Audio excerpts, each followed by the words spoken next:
بسم اللہ الرحمن الرحیم الحمد للہ وحدہ والصلاة والسلام علی من لا نبی بعدہ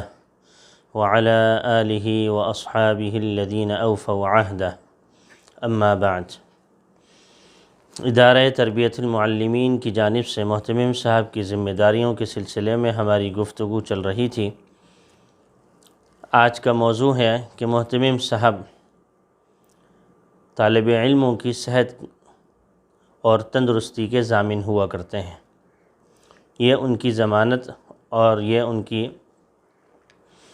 ان کی ضمانت ہے جو در حقیقت ان کی ایک ذمہ داری ہے۔ ہمارے ہاں طالب علموں کی صحت اور تندرستی یہ ایک بہت بڑی اہم ذمہ داریوں میں سے ہے۔ محتمم صاحب کی جو سابقہ تمام ذمہ داریاں ہم نے ذکر کی ہیں، اس میں اس بات کو بھی بیان کیا گیا ہے کہ یہ تمام تر ذمہ داریاں چونکہ اصلاً یہ محتمم صاحب کی ہیں، جو کہ اپنے اعوان و انصار کے ذریعے وہ اس کو پائے تکمیل تک پہنچاتے ہیں، اور اس کی ذمہ داری اصلاً تو چونکہ محتمم صاحب پر عائد ہوتی ہے، لیکن ظاہر ہے کہ وہ اپنے ناظم اعلیٰ، ناظم تعلیمات، ناظم عمومی، رئیس المدرسین وغیرہ وغیرہ جو اور حضرات ہوا کرتے ہیں، ان کے تحت یہ تمام تر ذمہ داریوں کی تکمیل ہوا کرتی ہے۔ طلبہ کی صحت اور تندرستی کو دیکھنا ایک بہت بڑی ذمہ داری ہے۔ دیکھیے، ظاہری طور سے بھی اور باطنی طور سے بھی طلبہ کے اوپر کسی قسم کا دباؤ نہیں ہونا چاہیے۔ بعض اساتذہ اس طور پر اپنا نتیجہ اور کتابوں کی یاد دہانی اور کتابوں اور اپنے اسباق کی یاد دہانی اور اس کو یاد کرنا اور اس کو مکمل کرنا اور اس کو لکھنا اور اچھے انداز سے اس کو مرتب رکھنا، یہ ایک ذہنی دباؤ کے ذریعے کرتے ہیں۔ اساتذہ کا ایک عام حالت ہوتی ہے۔ ذہنی دباؤ کے ذریعے اگر کوئی شخص کسی سے اپنا مطلب نکال رہا ہے، اپنا نتیجہ اور اپنا رزلٹ نکال رہا ہے، تو وہ گویا کہ وہ ناکام ہے۔ دیکھیں، جب طالب علم کے اوپر آپ ذہنی دباؤ ڈالیں گے تو اس کے اندر بہت سارے طبعی طور سے، فطری طور سے اس کے اندر بہت ساری چیزیں ایسی ہوں گی جو کہ اس کے لیے نقصان دہ ثابت ہوں گی۔ تو اس کے لیے سب سے بہترین ذریعہ کیا ہونا چاہیے کہ طالب علم سبق یاد کر کے آئے۔ طالب علم جو ہے وہ سے یاد کروانے کا اور اپنا مطلب نکالنے کا اور اپنا رزلٹ لینے کا یہ طریقہ ہرگز صحیح نہیں ہے، غیر فطری ہے اور غیر طبعی ہے کہ آپ اس پر ذہنی دباؤ ڈالیں اور اس کے ذہن کے اوپر جو ہے وہ اس کے اوپر دباؤ ڈالا جائے کہ وہ دباؤ کے ذریعے اور اپنے پریشانی کی حالت میں اور مختلف الجھنوں کی حالت میں وہ اپنا سبق کو یاد کریں۔ اگر آپ اس سے ایزیلی اور آسانی کے طریقے پر سبق لینا جانتے ہیں، اس کا مطلب ہے کہ آپ استاد ہیں، اور اگر آپ اس طریقے سے سبق یاد کروانا نہیں جانتے، اس کا مطلب یہ ہے کہ آپ اپنی تدریس میں ناکام ہیں، طالب علم آپ سے مانوس نہیں ہے۔ تو یہ طالب علموں کی جو ایک باطنی طور سے جو ایک زندگی اور ایک صحت ہوا کرتی ہے، اس کا خیال رکھنا بہت اہم ذمہ داری ہے، استادوں کے لیے بھی، محتمم صاحب کے لیے بھی۔ اور اس کے علاوہ طالب علم کی جو صحت ظاہری طور سے اور باطنی طور سے ہے، دیکھیں اس کا بہت گہرا تعلق اس صحت کا جو اس کی غذا ہے، یعنی جو طالب علم کی جو غذا ہے اس سے ہوا کرتی ہے۔ طالب علم کی غذا اور اس کی صحت یہ آپس میں لازم ملزوم ہے۔ ہمارے ہاں جو کھانے پینے کا، ہمارے ہاں جو مطبخ اور مطعم کا جو انتظام ہے، وہ کسی سے ڈھکا چھپا نہیں، ہر طالب علم اس سے گزرتا ہے، جتنے بھی علماء ہیں وہ اس سے گزرتے ہیں۔ لیکن حقیقتاً اگر ہم دیکھیں تو اس کا صحیح انتظام نہیں ہوا کرتا، جس کی وجہ سے طالب علم مختلف بیماریوں کا شکار ہو جاتے ہیں۔ اور یہ یعنی ایسی ایک بات نہیں ہے جو کہ ڈھکی چھپی ہو، بلکہ ہمارے ہی اپنوں کے اندر اور بہت سارے ایسے ہمارے ارد گرد لوگ موجود ہیں جو طالب علمی کے اندر مختلف کھانے ایسے کھا جانے کی وجہ سے، کھانا کھانے کی وجہ سے مختلف بیماریوں کا شکار ہو گئے، اور وہ شکار جب ہوئے تو اس وقت سے لے کر آج تک اسی بیماری کے اندر مبتلا ہیں۔ سب سے پہلے جو اس میں ذمہ داری عائد ہوتی ہے وہ تو متمم صاحب پر ہے، اور اس کے بعد جو ناظم ہوتی ہے ان کے اوپر ہے کہ وہ اس بات کو خوب اچھے طریقے سے دیکھیں کہ مطعم کی اور مطبخ کی، کہ جہاں پر کھانا پکتا ہے اور جہاں پر کھانا کھایا جاتا ہے، دونوں جگہوں کی صفائی ستھرائی اعلیٰ معیار پر ہونی چاہیے۔ طالب علموں کی صحت کی ضمانت وہ ایک تو کھانے پینے سے بھی ہے، اور دوسرے نمبر پر ان کی صفائی ستھرائی سے بھی ہے۔ صفائی ستھرائی کی انشاءاللہ تعالی ہم اس سلسلے میں باقاعدہ طور پر ہماری اس سلسلے میں بات ہوگی، لیکن صفائی کے علاوہ ان کی صحت جو ہے وہ ان کی جو غذا ہے اس سے بنا کرتی ہے۔ ہم لوگ جو چیز غذا ہم دیتے ہیں طالب علموں کو، وہ عام طور سے ایسی ہوا کرتی ہیں جو ایک ہی قسم کی ہوا کرتی ہیں۔ یعنی ہمارے ہاں عام طور سے جو طالب علموں کو غذائیں دی جاتی ہیں، جو ہمارے ہاں شہری جو ادارے ہوا کرتے ہیں ان میں کسی حد تک بہتر ہوتی ہے، جو شہری ادارے نہیں ہوا کرتے، جو مضافات میں ہوا کرتے ہیں یا دیہاتوں میں ہوتے ہیں، ان میں طالب علموں کو غذا جو ہے وہ اچھی نہیں دی جاتی، اور لیکن انہی پیسوں میں اور انہی تکلفات کو سامنے رکھتے ہوئے ہم اچھی غذائیں ان کو دے سکتے ہیں۔ دیکھیے، سب سے پہلے اہم بات تو یہ ہے کہ ہمارے ہاں عام طور سے جو مطبخ کے جو لوگ ہوا کرتے ہیں وہ اس رزق کی اہمیت کو نہیں جانتے، چونکہ رزق ہر وقت ان کے سامنے آتا جاتا رہتا ہے، اس وجہ سے وہ اس کی بہت ہی زیادہ یعنی بے احترامی اور بے اکرامی کرتے ہیں، جس کی وجہ سے ہمارے ہاں عام طور سے یہ دیکھا گیا ہے کہ اس کی وجہ سے رزق بہت زیادہ ضائع ہو جاتا ہے۔ ضائع اس وجہ سے بھی ہو جاتا ہے کہ صحیح طریقے سے کھانا بنانے کا اہتمام نہیں کرتے، صحیح طریقے سے صحیح چیزیں ان کے پاس موجود ہوتی ہیں، سب چیزیں موجود ہوتی ہیں، لیکن پھر بھی صحیح طریقے سے کھانا بنانے کا اہتمام نہیں کرتے، اور روٹیاں اگر وہ بناتے ہیں تو کچی ہوا کرتی ہیں۔ دیکھیں، کچی روٹی جب طالب علموں کے پیٹوں میں جائے گی تو اس کے لیے کتنا نقصان دہ ہوگی۔ ہم اپنے طور سے خود سوچیں کہ کیا آیا ہم عام حالات میں کچی روٹی کھا سکتے ہیں، کچا آٹا کھا سکتے ہیں؟ وہ اس طریقے پر کھانا تیار کرتے ہیں کہ جو کہ عام طور سے غیر فطری یعنی غیر طبعی ہوا کرتا ہے۔ کوئی بھی انسان اپنی طبیعت کے لحاظ سے اس کھانے کو کھانا نہیں جانتا، لیکن ہمارے ہاں طالب علموں کو جبکہ اللہ نے ان کو ایک عظیم مرتبہ ان کو نوازا ہے، لیکن پھر بھی وہ اپنے طالب علموں کو کم تر اور ذلیل قوم سمجھ کر اور ادنا قوم سمجھ کر اس کے لیے ایسا کھانا جان بوجھ کر تیار کیا جاتا ہے۔ کیوں؟ اس وجہ سے کہ ان کا کوئی والی وارث نہیں ہے، وہ بیچارے لاوارث ہیں، دور دراز شہروں سے آئے ہوئے ہیں، جو ان کو دے دیا جائے گا وہ کھا لیں گے۔ اللہ جل شانہ کے ہاں اس کی پوچھ ہے کہ ایک تو یہ ہے کہ آپ رزق کو ضائع کر رہے ہیں،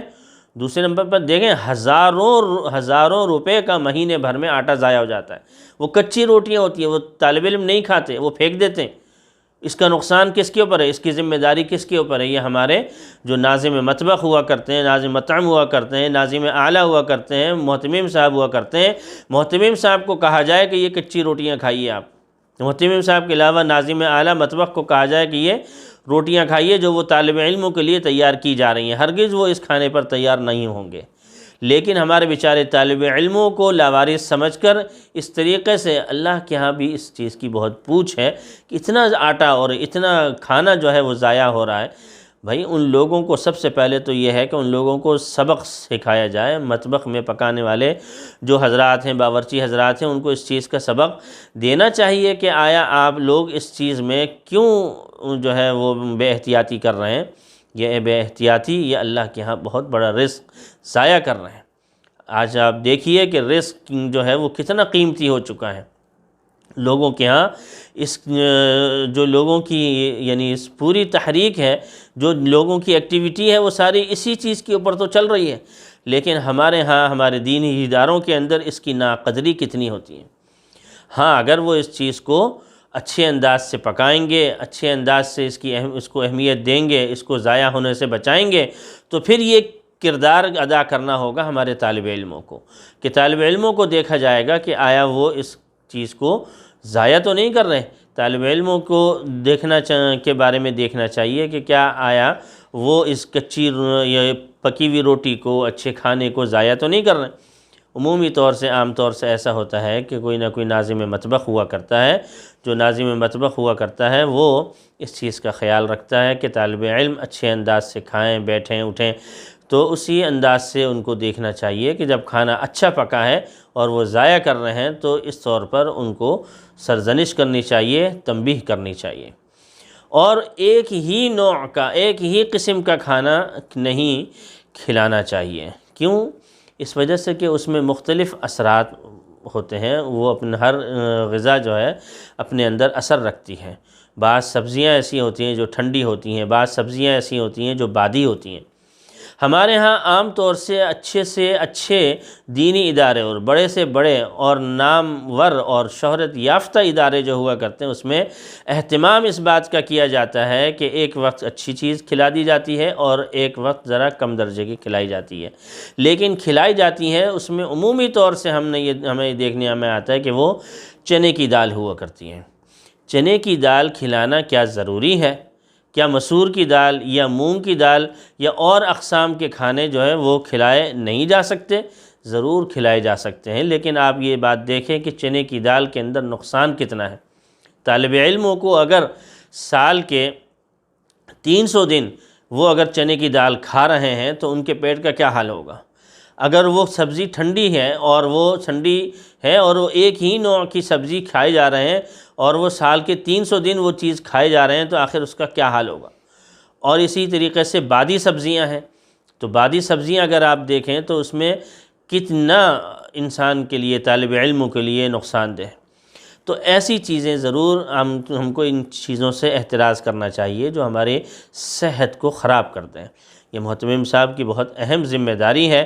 کہ ان کی طالب علموں کی صحت کا خیال رکھیں۔ اس طریقے سے ان کا پیٹ بھی صحیح رہے گا، اس طریقے سے ان جو غذائیں ہیں وہ بھی مختلف انواع کی وہ کھائیں گے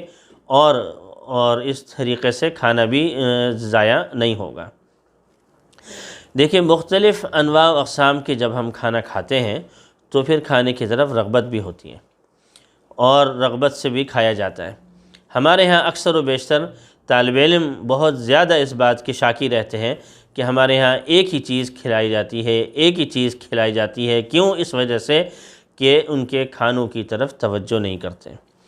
ہم اپنے گھروں میں، ہم اپنے ہی استعمال میں ایک ہی چیز کو کبھی بھی جو ہے وہ رائج نہیں رکھتے اور مختلف قسم کے کھانوں کو ترجیح دیا کرتے ہیں۔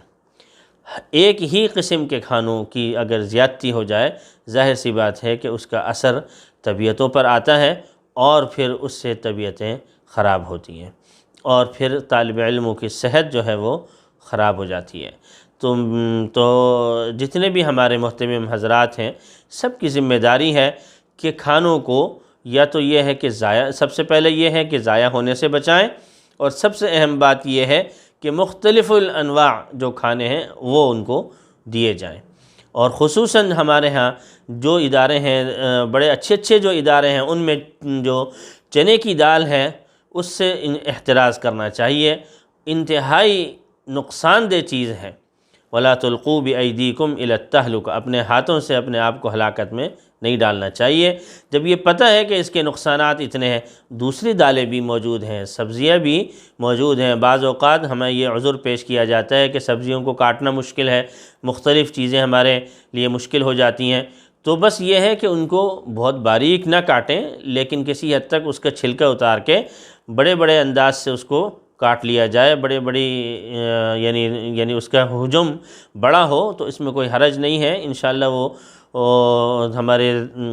کھانے والے انشاءاللہ اس کو بھی کھا لیں گے۔ لیکن مختلف قسم کے کھانے ہونے چاہیے، مختلف قسم کے کھانے طلباء اور جو بھی کھاتا ہے اس کے اوپر اپنے اندر اپنا اثر رکھتے ہیں۔ اس تمام باتوں سے، ان تمام چیزوں سے طالب علم کی صحت بھی اچھی ہوتی ہے۔ اب طالب علم ایک جو ادارہ ہے اس میں وہ درجہ اولیٰ سے پڑھتا ہے، درجہ اعدادیہ سے پڑھتا ہے، 10 سال پڑھتا ہے، 12 سال پڑھتا ہے، وہ ان تمام کھانوں سے پریشان ہو جاتا ہے، الجھن کا شکار ہو جاتا ہے اور اس کو اچھی غذا نہیں ملتی، جبکہ ہمارے ہاں اچھی غذا دی جا سکتی ہے۔ تھوڑی سی توجہ اور تھوڑا سا اہتمام اگر کر لیا جائے، اور اس میں جو ہے وہ دیکھیں، اس میں اگر ہم کچھ کہنا چاہیں تو جو ہمارے